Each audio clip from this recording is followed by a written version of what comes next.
welcome. I'm Belle, and today we'll be talking about time management in international certification, because this is something that a lot of people have questions about, because it is hard. When you take an international exam, it is really hard to manage your time. So if you are one of those people who has a little bit of a hard time managing your time during the exam, this is definitely the video for you. But before we go into the video, please make sure to subscribe to my channel. I put a new video every single Friday, and make sure to turn on your post notifications so you don't miss any of my videos. And without further ado, let's go right into the video.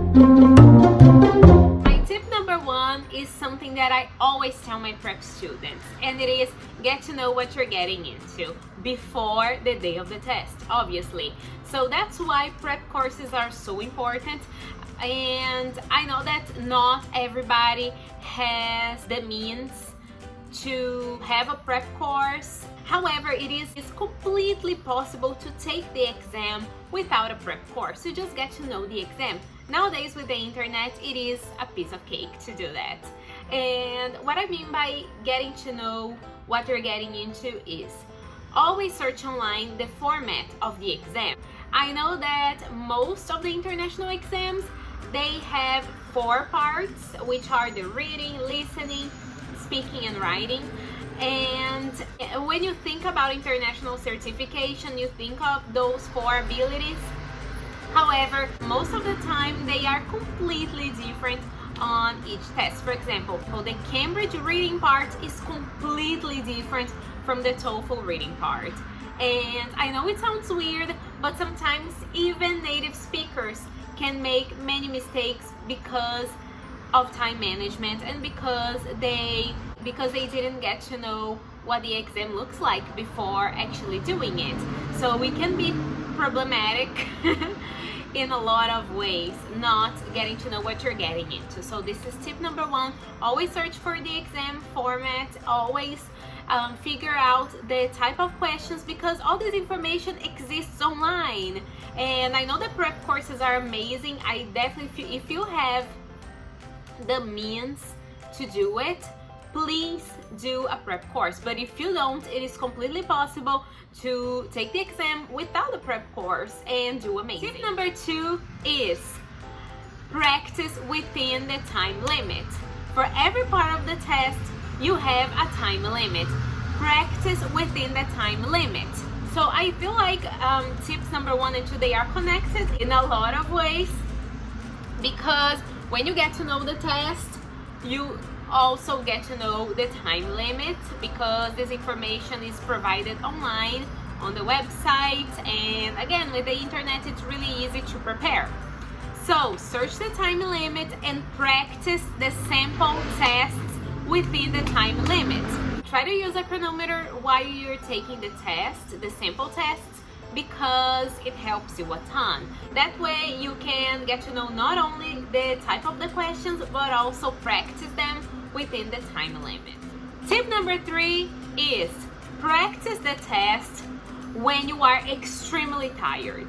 Don't wake up, have a nice breakfast, drink a ton of water. No, practice the test after running a marathon.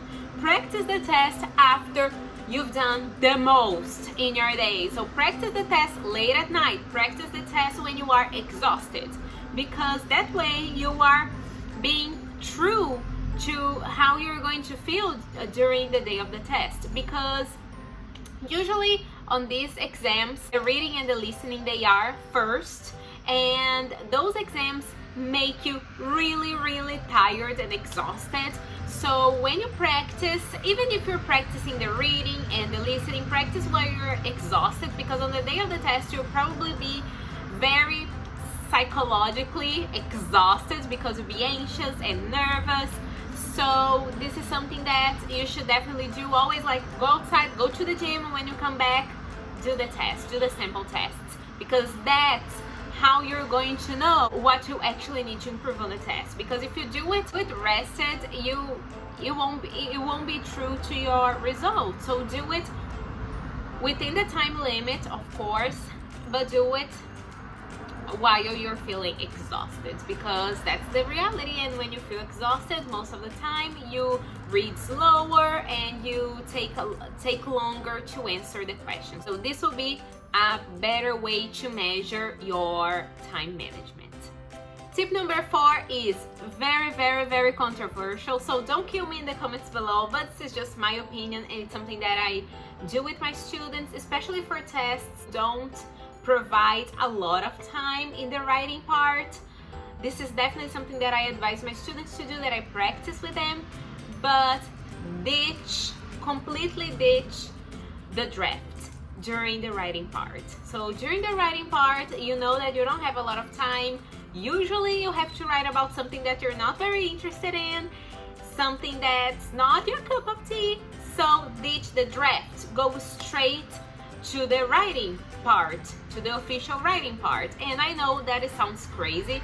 Maybe if you can do the test in pencil, then it's better because you can erase it. If you don't feel too confident doing the test in pen for the first time, do it in pencil and then you use the pen to go over everything. But I advise you to go straight to the writing part and completely ditch the draft. And I know you're probably thinking that I'm crazy and how you're going to do it without a draft. And what I have to say is completely connected to the last tip, which is practice makes perfect. So tip number 5, practice makes perfect. If you practice a ton, you will definitely be able to organize your thoughts better during the writing part. So if you practice more, you will be able to write a text without a draft and go straight to the text. So if you want me to make a video on writing strategies, please leave in the comments below, because I would love to do that. Writing is my passion. I love writing and I love teaching writing. And this is something that I feel like after some time practicing it, I realized that it's completely unnecessary to have a draft. So after I ditched the draft, I decided to tell my students how much faster it is without a draft and that you can absolutely do it. After some time, your draft starts to look exactly like your writing. So this is something to keep in mind, because when you practice a lot, your mind starts to work according to what you have to do. So keep that in mind and ditch the draft. If you are completely attached to a draft, you can start by writing less and less until you completely ditch it. And again, practice makes perfect. Practice.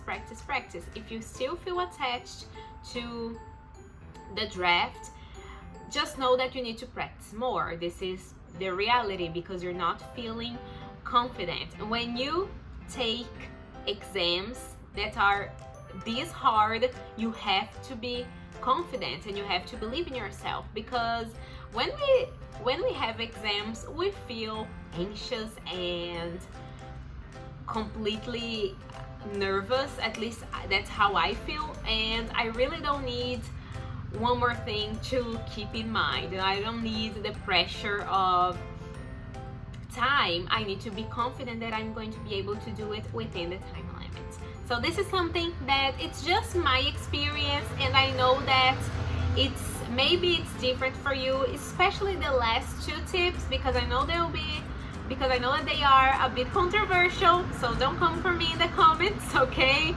But I feel like after my students started to ditch the draft and do what I just told you guys, they always improve a lot. So this is just my tip for you, just my experience. And thank you guys so much for watching this video. Please make sure to subscribe to my channel, turn on your post notifications, and I see you next Friday for a brand new video. Bye.